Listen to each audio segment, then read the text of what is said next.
आज की वीडियो में चाय वाली छलनी से प्याज काटने का बहुत ही तेज़ तरीन तरीका आपके साथ शेयर करूंगी। इसके साथ ही इस तरह साबुन को बोतल में डालते ही आपकी बहुत बड़ी परेशानी ख़त्म होगी और पानी में एक चीज़ ऐड करते ही आपका कौन सा बड़ा मसला हल होगा। और इस तरह शैम्पू की शीशी को खाली शीशी को फेंकने के बजाय आज मैं आपके साथ बहुत ही ज़बरदस्त सा हैक शेयर करूँगी। ऐनक की जो खाली डब्बियाँ होती हैं हम इनको बेकार पड़े रहने देते हैं, इसके भी बहुत ज़बरदस्त से टिप्स आपके साथ शेयर करूँगी। और कोक की बोतल से रिलेटेड बहुत ही ज़बरदस्त सा हैक शेयर करूँगी। वीडियो बहुत इन्फॉर्मेटिव होने वाली है, तो वीडियो से फुल फ़ायदा उठाने के लिए पूरी वीडियो को देखना। तो आइए शुरू करते हैं। बिस्मिल्लाहिर्रहमानिर्रहीम। अस्सलाम वालेकुम everyone, welcome to Abiha Khan official with another video. आज की वीडियो की टिप नंबर 1 है कि इस तरह के ऐनक की जो हमारे ग्लासेस होते हैं उनकी जो इस तरह की डब्बियाँ होती हैं खाली पड़ी रहती हैं, बेकार पड़ी रहती हैं, सामने पड़ी हों, बेकार पड़ी हों और हमें इनका पता ही नहीं होता कि कौन सा इस्तेमाल हम इनसे ले सकते हैं और कौन कौन सी चीज़ों को हम जो है ऑर्गेनाइज़ करके रख सकते हैं। तो आज बहुत ही ज़बरदस्त से इसके रिलेटेड हैक आपके साथ शेयर करूँगी। तो आज का जो नंबर 1 हैक है, पहला इसका हैक है वो है कि इस तरह से आपने खाली डब्बी को ले लेना है और फिर आपने कहीं भी आपको जाना पड़ता है तो आपके बैग में इस तरह की चीज़ें बेकार इसी तरह पड़ी होती हैं, बाकी चीज़ों को भी लगती हैं, तो लिपस्टिक वगैरह लेके जानी होती हैं। तो आप क्या किया करें, इस तरह की जो ऐनक की खाली डब्बी होती है, ग्लासेस की खाली डब्बी होती है, उसको लेके उसमें अपनी जितनी भी आपने 1 से 2 लिप पेंसिल हो गए, लिप ग्लॉस हो गए या फिर लिप लाइनर वगैरह हो गए, उनको एडजस्ट कर लिया करें और बैग में फिर इसको रख लिया करें। इससे बैग में एक तो स्पेस बहुत ज़्यादा रहती है और दूसरी ये है कि चीज़ें आपको वक्त पे टाइम पे एक जगह से ही मिल जाती हैं। नेक्स्ट इसका हैक है कि इस तरह आपने क्या करना है कि मेडिसिन तो आप इस तरह मेडिसिन अपने साथ लेके जानी पड़ती है कहीं भी हम जाएं, या फिर मेडिसिन वैसे भी हर घर में ही हर बंदे को ही जो है मर्द हो औरत हो मेडिसिन तो यूज़ करनी पड़ती है आज के दौर में। तो आपने क्या करना है, या तो इस तरह मेडिसिन को अपनी इस डब्बी में एडजस्ट करके अपने साथ कहीं भी साइड टेबल पे रख लिया करें, या अगर कहीं जाना हो तो इस तरह डब्बी में रख के लेके जा सकते हैं। इससे जो है बैग में मैस क्रिएट नहीं होता और आपकी चीज़ें एक जगह से मिल जाती हैं। दूसरा ये है कि ज्वेलरी होती है इस तरह बेकार जगह जगह पे पड़ी रहती है और एक दूसरे में भी ये इस तरह फंस जाती है। तो इसका बहुत ही ज़बरदस्त ये हैक है कि आप का जो बहुत बड़ा मसला होता है ज्वेलरी को रखने का या बैग में कहीं जाना हो तो लेके जाने का, तो आपने क्या करना है कि ग्लासेस की खाली छोटी जो डब्बी होती है वो ले लेनी है और इसमें आपने अपनी ज्वेलरी को जो है जिस तरह वीडियो में दिखाया जा रहा है इसी तरह से आपने इसको एडजस्ट कर लेना। बेशक आप इसी तरह से अपने घर में भी ऑर्गेनाइज़ करके इनको रख सकते हैं, या फिर आपने कहीं जाना हो तब भी आप अपनी ज्वेलरी को इस तरह बैग में इसमें रख के बैग में रखें और साथ लेके जा सकते हैं। इससे एक तो जगह बहुत ही कम स्पेस जो है इस तरह डब्बियाँ अगर हम इनको बेकार ना रहने दें, इनका इस्तेमाल लें, तो फिर हमारे बैग में बहुत ज़्यादा स्पेस बच जाती है। जितनी मर्ज़ी चीज़ें हों और जो चीज़ हमें लेनी हो वही हम ले सकते हैं इस तरह अगर ऑर्गेनाइज़ करके चीज़ों को रखें। तो इसमें भी इसको भी अगर आप अपने घर में भी इस तरह ऑर्गेनाइज़ कर लिया करें, कहीं जाना हो तब भी आप इस तरह से इसको रख के लेके जा सकते हैं। नेक्स्ट टिप भी इसी तरह से खाली डब्बी से रिलेटेड है कि जब भी हमने कहीं जाना होता है तो ये 3-4 चीज़ें मस्ट होती हैं अपने साथ लेके जाना। ये नलकी और सुई होती है, इसको भी मैं लाजमी अपने साथ लेके जाती हूँ। फिर कीज़ होती हैं घर की और फिर आपकी तस्बीह वगैरह भी होती है कि जिसको हमने लाजमी ही लेके जाना होता है। तो आप इस तरह से इसी खाली डब्बी में इनको भी इन तीनों चीज़ों को भी रखें और अपने बैग में रखें और अपने मुश्किल को आसान करें। बहुत ही ज़बरदस्त ये मुझे हैक लगी थी, तो मैंने सोचा कि आपके साथ भी इनको ज़रूर शेयर किया जाए। इसके साथ ही हमारे आपको पता है कि यूट्यूबरों के पास इस तरह से माइक होते हैं, तो इस तरह से इनको भी ऑर्गेनाइज़ करके अगर ना रखें तो फिर ये इनके ऊपर वाला जो ये लगा होता है ये गुम हो जाता है, फिर इजीली मिलता भी नहीं है। तो आपने क्या करना है, इसको भी जब भी आपने माइक को यूज़ किया उसके बाद आपने इसको इस तरह इस खाली डब्बी में एडजस्ट करें, इसको ऑर्गेनाइज़ करें करके अपने कहीं भी इसको आप रख सकते हैं जिधर भी आप रखते हैं। इससे ये है अगर आपको कहीं जाना भी हो तो आप अपनी इस तरह से डब्बी उठाएँ और इसको लेके जा सकते हैं। अगर आप इसी तरह से खुला इसको बैग में रख देंगे तो फिर आपको पता है कि हर चीज़ इसमें अटकेगी और स्पेस बहुत ज़्यादा लेगा ये, और हमारे हाथों को भी इस तरह बैग में मैस क्रिएट होगा। तो इस तरह से अपनी चीज़ों को ऑर्गेनाइज़ करके आप अपने बैग में लेकर जाया करें। इससे चीज़ें भी समेटी रहती हैं और जगह भी कम लगती है। तो उम्मीद करती हूँ ये छोटी सी टिप्स आपको ज़रूर अच्छी लगी होंगी। नेक्स्ट मेरी टिप इस तरह से शैम्पू की खाली बोतल से रिलेटेड है कि इनको भी आप बेशक छोटी हों बेशक बड़ी हों, इनको ना आप फेंका करें, इनका इस्तेमाल किया करें। इनके आज मैं आपके 2 इस्तेमाल आपको इसके शेयर करूँगी। एक तो इसके खाली ढक्कन से रिलेटेड है, दूसरा इसकी बॉटल से रिलेटेड है। ढक्कन का जो इस्तेमाल मैं आपके साथ शेयर करूँगी वो भी बहुत ज़बरदस्त है। आपने इस तरह से इस बोतल का ढक्कन ले लेना है और फिर इस तरह पॉलीथीन बैग ले लेना है, बड़ा वाला ले लें आप, और लेके इस तरह जिस तरह वीडियो में दिखाया जा रहा है सेम आपने करते हुए इसको एडजस्ट कर लेना है।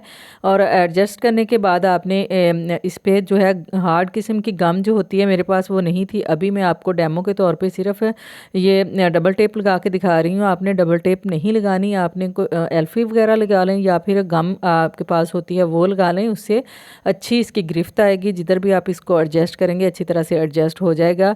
इस तरह आपने किचन की दीवार पे दरवाजे के पीछे इसको लगा लें और इसके अंदर आपने जितने भी पॉलीथीन बैग्स होंगे वो आप इसमें ऐड कर दें। और सामने आप ट्रांसपेरेंट ये पॉलीथीन बैग है तो इसमें से नज़र भी आते रहेंगे और आप इसमें ऐड करते जाएं और फिर निकालते जाएं। अगर आपके किचन में कील वगैरह नहीं लगी तो आप ये तरीका इस्तेमाल करके अपने कामों को आसान किया करें और कोई भी आपको मेहनत नहीं करनी पड़ी, कोई पैसे नहीं लगे और आपके ये शापरों वाला जो पॉलीथीन बैग जगह जगह फैले होते हैं वो मसला भी हल हो गया। तो उम्मीद करती हूँ ये छोटी सी टिप आपको ज़रूर अच्छी लगी होगी। नेक्स्ट इस बॉटल से रिलेटेड है कि जिस तरह इसमें वीडियो में मैं मार्क कर रही हूँ सेम आपने भी इसी तरह मार्क करते हुए इसकी कटिंग कर लेनी है।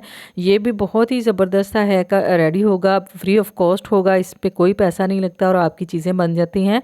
इस तरह छोटी छोटी टिप्स को ट्राई करके अपनी लाइफ को आसान बनाया करें और अपने कामों को भी आसान किया करें, पैसों की बचत किया करें। इस तरह मार्क कर लिया, अब इसको आपने किसी भी कटर या सीज़र की मदद से इसकी कटिंग आपने कर लेनी है। ये देख सकते हैं कि जिस तरह मैंने कटिंग की, इसका इस्तेमाल बताती हूँ कि आपने इसको इस तरह बेसन के साथ लगा लेना है। उसमें आप साबुन रख सकते हैं, फ्री ऑफ कॉस्ट आपकी साबुनदानी तैयार हो गई है। इसके अलावा आप इसमें अपना ब्रश रख सकते हैं अलग से, अगर आप किसी के साथ नहीं रखना चाहते तो इस तरह अलग से अपना ये बना के इसमें अपना ब्रश रख सकते हैं। उम्मीद करती हूँ ये टिप भी आपको अच्छी लगी होगी। नेक्स्ट में टिप इस तरह कोक की छोटी बॉटल से रिलेटेड है। बेशक आप बड़ी बॉटल ले लें, बेशक छोटी ले लें, इसका मैं बहुत ही ज़बरदस्त एक ऑर्गेनाइज़र बना रही हूँ, वो भी फ्री ऑफ कॉस्ट है। आप घर से ही इस तरह से बना के अपनी लाइफ को आसान करें और अपनी पैसों की बचत किया करें। दोनों तरह जिस तरह वीडियो में दिखाया जा रहा है सेम आपने इसी तरह से इसकी कटिंग कर लेनी है। कटिंग करने के बाद ये बहुत ही ज़बरदस्त सा हमारा एक ऑर्गेनाइज़र तैयार होगा और आप देखेंगे कि ये हमारे कितने काम आने वाला है। इस तरह से आपने इसकी कटिंग कर ली है जिस तरह मैं कर रही हूँ और आपने इसके किनारे जो है अच्छी तरह से कटिंग कर लेने ताकि हाथ में ना लगे और इसकी जो शार्पनेस होती है वो ख़त्म कर देनी है। ये देख सकते हैं इसी तरह से इसके जो एंड वाला पार्ट है उसको भी आपने इसी तरह से कटिंग कर लेनी है। फिर मैं आपको इसके इस्तेमाल बताती हूँ। जब तक मैं कटिंग कर रही हूँ फटाफट से जाके फ्रेंड्स मेरे चैनल को सब्सक्राइब करें, वीडियो को लाइक शेयर करें। आपके लाइक शेयर करने से हमें बहुत ज़्यादा मोटिवेशन मिलती है और अगर कोई भी वीडियो की टिप अच्छी लगे तो अच्छा सा कमेंट ज़रूर करना ताकि हम मोटिवेशन हमें मिले और मज़ीद वीडियो बनाने का हौसला मिले। आपकी सपोर्ट से ही हमने आगे जाना है, हमें बहुत ज़्यादा आपकी सपोर्ट की ज़रूरत होती है। ये देख सकते हैं ये बहुत ही ज़बरदस्त सा हैक मैंने रेडी कर लिया। अब मैं इसका इस्तेमाल आपके साथ शेयर करती हूँ कि किचन में हमने वैसे साबुन इस तरह से इस्तेमाल करना होता है बर्तन धोने के लिए, तो उससे आपको पता है ये बहुत जल्दी घुल जाता है। अगर हम वैसे किसी भी इसको बाउल वगैरह में रखें तो आप इस तरह का ऑर्गेनाइज़र बना लें और साबुन आप बर्तन धो के इसमें रखें और पानी नीचे आ जाता है और साबुन बिल्कुल ड्राई हो जाता है। आपका बहुत कम खर्चा होगा, इससे बहुत ज़्यादा पैसों की आपकी बचत होगी। तो उम्मीद करती हूँ ये छोटी सी टिप भी आपको ज़रूर अच्छी लगी होगी। नेक्स्ट में टिप इस तरह से सोफ़े से रिलेटेड है कि ईद आ रही है और आपने पैसे दे के अपने सोफ़ों को आप वॉश करवाते हैं, तो आप अपने घर में थोड़ी सी मेहनत कर लें। ईद से पहले पहले अपने सोफ़ों को इस तरीके से आप साफ़ कर लें। आप देखेंगे कि बिल्कुल ऐसे सोफ़े हो जाएंगे जैसे नीट क्लीन नए लेके आए हों। तो सबसे पहले 1 चम्मच आपने इसमें मीठा सोडा ऐड करना है, 1 चम्मच आपने इसमें सरफ़ ऐड करनी है, 1 चम्मच ही आपने इसमें नमक ऐड करना है और थोड़ा सा आपने इसमें सिरका ऐड करना है, वाइट विनीगर ऐड करना है। इसको अच्छी तरह से मिक्स कर लें। मिक्स करने के बाद आपने कोई भी टॉवल ले लें, मेरे पास अभी छोटा टॉवल था तो टॉवल से जो है अच्छी तरह से क्लीनिंग हो जाती है। और किसी भी सॉस पैन का ढक्कन आप ले लें, लेके आपने अच्छी तरह से इसी तरह से गीला करते जाना, इसको वॉश करते जाना है और इस पे सोफ़े पे आपने इसको रगड़ते जाना है। इससे इतनी मैल उतरती है, सोफ़ा बिल्कुल नीट क्लीन हो जाता है। आपको किसी से भी क्लीन कराने की या पैसे दे के इसको साफ़ करवाने की ज़रूरत नहीं पड़ेगी। थोड़ी सी मेहनत करनी पड़ती है, आपकी चीज़ें बिल्कुल नीट नीट क्लीन हो जाती हैं। ईद पे आपको पता ही है कि सफाई करनी होती है, मेहमान बहुत ज़्यादा आने होते हैं, तो फिर इस तरह से अब करके अपने ईद से पहले पहले अपने घर को नीट क्लीन करें, अपनी चीज़ों को साफ़ सुथरा कर लें। इसी तरह से मैंने सारे सोफ़े जो हैं अपने नीट क्लीन कर लिए थे। थोड़ा टाइम लगा था, लेकिन सोफ़े बिल्कुल इस तरह हो गए, बिल्कुल अभी जैसे न्यू लेके आए हों। एक दफ़ा करने इस तरह कर लें, फिर इसके बाद आपने फिर से इसको वॉश करना है और पूरे सोफ़े पे आपने एक दफ़ा से फिर इसको लगाना है। और आप जब आप मेहनत के बाद अपना रिज़ल्ट देखते हैं तो आपका दिल बहुत खुश होता है। ये देख सकते हैं कि सोफ़ा बिल्कुल शाइन करने लग गया है, बहुत ही अच्छा रिज़ल्ट इसका आया था। तो उम्मीद करती हूँ ये टिप भी अच्छी लगी होगी। नेक्स्ट में टिप इस तरह से स्ट्रेनर से प्याज काटने से रिलेटेड है कि रमज़ान है, तो रमज़ान में आपको पता है अफ्तारियाँ होती हैं, बहुत ज़्यादा प्याज काटना पड़ता है। कभी कभी अफ्तारी में इतने लोग आ जाते हैं कि हमें 2-3-4 लोगों से हमने इस तरह प्याज़ों की कटिंग करवानी होती है, तो फिर घर में छुरियाँ नहीं होती इतनी ज़्यादा, तो फिर हम देखते हैं कि अब कहाँ से मांग के लेके आएँ। तो आप इस तरह मांगने की बजाय अपनी कोई भी इस तरह स्ट्रेनर उठाएं और उससे मैं आपको इसकी कटिंग करते हुए प्याज की कटिंग दिखाती हूँ कि कितना ज़बरदस्त सा प्याज जो है चॉप होगा।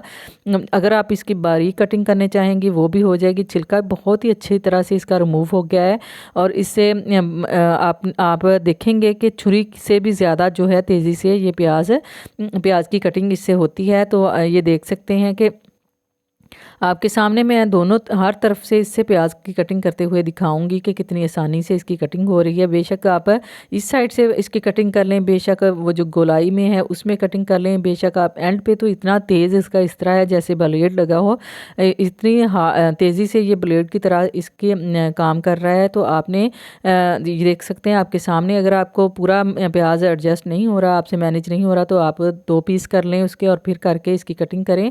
इतनी आसानी से इसी की कटिंग हुई थी तो मेरा दिल करता था कि अब छुरी की बजाय मैं स्ट्रेनर से ही इसकी कटिंग किया करूं। इतना ये तरीका मुझे अच्छा लगा है और बारीक सा कटिंग हो रहा है, कोई ये नहीं है कि मुश्किल इससे हो रहा है या मोटा हो रहा है। जितना हम बारीक इसकी कटिंग करना चाहें उतनी बारीक इससे कटिंग होती है। मुझे ये तरीका बहुत ही ज़बरदस्त लगा है। आपने भी कमेंट करके बताना है कि आपको ये वाला हैक कैसा लगा है।